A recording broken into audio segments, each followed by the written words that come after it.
우리나라는 지난 2020년 5월 기준금리를 0.5%로 낮춘 이후 15개월 만인 지난해 8월 0.75%로 높였습니다. 이후 지난해 11월과 올해 1월 두 차례 더 금리를 인상해 1.25%까지 금리를 높였습니다.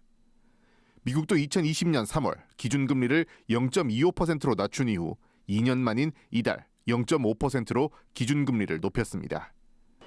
이처럼 금리를 인상한 이유와 향후 금리 전망 등을 가치경제에서 알려드립니다. 우리나라가 미국보다 먼저 금리를 올린 이유는 미국의 금리 인상이 기정사실화됐기 때문입니다. 미국의 금리 인상에 선제 대응하지 못하면 국내 투자 시장은 불안해집니다. 투자자 입장에서는 안정성 측면에서 미국이 우리나라보다 훨씬 매력적인 투자처인데 미국이 금리를 높이면 우리나라에 투자하던 자본이 미국으로 빠져나가게 됩니다. 미국 중앙은행의 금리 인상 속도가 빨라질 것으로 예상됨에 따라 한국은행도 해외 자금 이탈 방지와 물가 안정을 위해 원래 두세 차례 정도 기준금리를 올릴 것으로 전망됩니다. 보다 근본적인 이유는 바로 물가입니다. 미국의 경우 지난 2월 물가 상승률이 7.9%로 40년 만에 최고치를 기록했습니다. 이 때문에 미국 연준은 올해에만 추가로 6차례 더 금리를 인상하겠다고 공언했습니다. 우리나라의 경우 물가 상승률이 미국 수준은 아니지만 수년째 이어진 저금리에다 코로나19로 시중에 돈이 더 풀리면서 물가 상승률이 4%에 육박하고 있습니다. 러시아의 우크라이나 침공으로 원자재와 곡물 등의 가격이 오른 것도 물가 상승세에 기름을 부었습니다. 때문에 금리를 올리는 긴축 정책을 펼 수밖에 없습니다.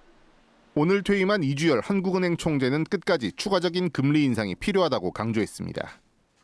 최근의 높은 물가 오름세가 상당 기간 이어질 것으로 전망되고 금융 불균형 위험을 줄여나갈 필요성이 여전히 크다는 점에서 통화정책의 완화 정도를 계속 줄여나가는 것이 필요하다고 봅니다.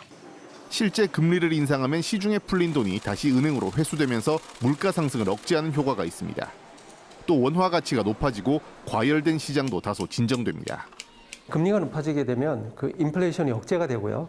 그 부동산 투기와 같은 그 투기 수요가 줄어들게 되기 때문에 금융 안정에 기여한다고 볼 수가 있습니다. 그러나 대출 금리도 함께 높아져 가계와 기업의 비용 부담이 늘어나고 경제 성장이 둔화될 수 있습니다. 실제 미국의 경우 현재 완전 고용에 가깝고 경기도 매우 좋은 상황으로 금리 인상에 따른 부정적인 영향을 최소화할 수 있다는 판단을 하고 있습니다.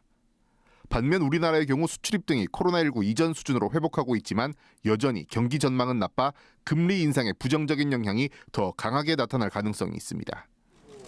다만 새 정부의 경기 부양 정책과 새로운 한국은행 총재로 지명된 이창용 후보자의 성향 등이 향후 금리 인상의 속도에 영향을 미칠 것으로 예상됩니다. 우크라이나 사태 같은 것이 전면전으로는 확대되지 않을 거라는 가정하에 만들어진 거기 때문에 이런 새로운 변화가 국내 경제에 지금 어떤 영향을 주고 있는지를 금통위원님들하고 하는 전문가들하고 얘기를 해봐야. 물가 상승에 따른 지속적인 금리 인상은 이미 예고된 만큼 가계와 기업들의 사전 대비가 필요하다고 전문가들은 조언하고 있습니다. 가치경제 김재노입니다.